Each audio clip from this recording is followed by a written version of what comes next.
ಮಾದೂರ್ ತಾಲೂಕಿನ ಕೆಎಂದೊಡ್ಡಿ ಸಮುದಾಯ ಆರೋಗ್ಯ ಕೇಂದ್ರಕ್ಕೆ ಜೊತೆಯಲ್ಲಿ ಫೌಂಡೇಶನ್ ಸಂಸ್ಥಾಪಕಿ ಅಧ್ಯಕ್ಷೆ ನಿಶಾ ಯೋಗೇಶ್ವರ್ ಭೇಟಿ ನೀಡಿ ಪರಿಶೀಲನೆ ನಡೆಸಿದರು. ಆಸ್ಪತ್ರೆಯ ವಿವಿಧ ಕೊಠಡಿಗಳಿಗೆ ತೆರಳಿ ರೋಗಿಗಳು ಹಾಗೂ ಸಾರ್ವಜನಿಕರೊಂದಿಗೆ ಮಾತುಕತೆ ನಡೆಸಿದ ಅವರು ಆಸ್ಪತ್ರೆಯ ಸೇವೆಗಳ ಕುರಿತು ವೈದ್ಯರೊಂದಿಗೆ ಅಭಿಪ್ರಾಯಗಳನ್ನು ಸಂಗ್ರಹಿಸಿದರು. ನಂತರ ಮಾತನಾಡಿದ ನಿಶಾ ಯೋಗೇಶ್ವರ್ ಅವರು, ಈ ಆಸ್ಪತ್ರೆ ದೊಡ್ಡ ಮಟ್ಟದಲ್ಲಿ ಕಾರ್ಯನಿರ್ವಹಿಸುತ್ತಿದ್ದು ಸ್ವಚ್ಛತೆಯನ್ನು ಉತ್ತಮವಾಗಿ ಕಾಪಾಡಿಕೊಂಡಿದ್ದಾರೆ. ಆದರೆ ತಜ್ಞ ವೈದ್ಯರ ಕೊರತೆ ಇರುವುದರಿಂದ ತುರ್ತು ಅನಾಹುತಗಳು ಸಂಭವಿಸಿದಾಗ ಜನರು ನಗರ ಪ್ರದೇಶಗಳಿಗೆ ತೆರಳಬೇಕಾದ ಪರಿಸ್ಥಿತಿ ನಿರ್ಮಾಣವಾಗಿದೆ. ಸರ್ಕಾರ ಅಗತ್ಯ ತಜ್ಞ ವೈದ್ಯರನ್ನು ನೇಮಿಸಿದರೆ ಸುತ್ತಮುತ್ತಲಿನ 50ಕ್ಕೂ ಹೆಚ್ಚು ಗ್ರಾಮಗಳ ಜನರಿಗೆ ಹೆಚ್ಚಿನ ಅನುಕೂಲವಾಗಲಿದೆ ಎಂದು ಹೇಳಿದರು.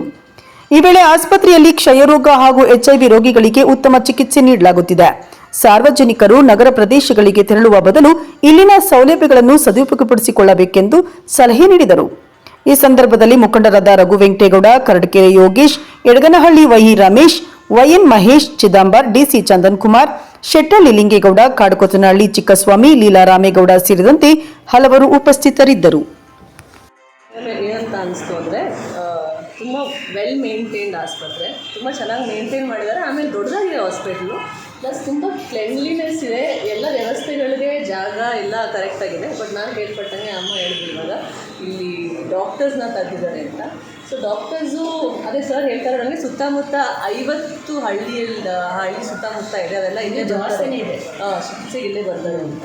ಸೊ ನಂಗೆ ಅನಿಸುತ್ತೆ ಕರೆಕ್ಟಾಗಿ ಸರ್ಕಾರ ಏನಿದೆ ಇಲ್ಲ ಏನು ವ್ಯವಸ್ಥೆ ಇದೆ ಅಲ್ಲಿಂದ ಕರೆಕ್ಟಾಗಿ ಡಾಕ್ಟರ್ಸ್ನ ಇಲ್ಲಿ ಸೇರಿಸಿದ್ರೆ ಅನುಕೂಲ ಆಗುತ್ತೆ. ಯಾಕಂದರೆ ಒಂದು ಸಿಸ್ಟಮ್ ಅಂತ ಬೆಳೆದಿರುತ್ತಲ್ವ, ಜನ ಬರ್ತಾ ಇರ್ತಾರೆ, ಲಿಂಕ್ ಗೊತ್ತಿರುತ್ತೆ, ಇಲ್ಲಿ ಬಂದರೆ ಆಗುತ್ತೆ ಚಿಕಿತ್ಸೆ ಅಂತ. ಇವಾಗ ಸಡನ್ನಾಗಿ ಡಾಕ್ಟರ್ಸಿಂದ ಸಮಸ್ಯೆ ಆಗೇ ಆಗುತ್ತೆ. ಸೊ ಏನಂದರೆ ನಾನಿವಾಗ ಎಲ್ಲ ತಿಳ್ಕೊಳ್ಳೋವಂಥ ಒಂದು ಸಂದರ್ಭ ನನಗೆ, ಏನು ಪ್ರಾಬ್ಲಮ್ಸ್ ಇದೆ, ಏನು ಸಮಸ್ಯೆಗಳಿದೆ, ಏನೇನು ನಡೀತಾ ಇದೆ, ನಡೀಬಾರ್ದು. ಸೊ ಹೋಪಿಂಗ್ ದಟ್ ಡಾಕ್ಟರ್ಸ್ ಬಂದರೆ ಎಲ್ಲರಿಗೂ ಹೆಲ್ಪ್ ಆಗುತ್ತೆ. ಬರಲೇಬೇಕು ಮೇಡಮ್, ಖಂಡಿತ ಎಲ್ಲ ಸಾರ್ವಜನಿಕರಿಗೆ ಅನುಕೂಲ ಆಗುತ್ತೆ.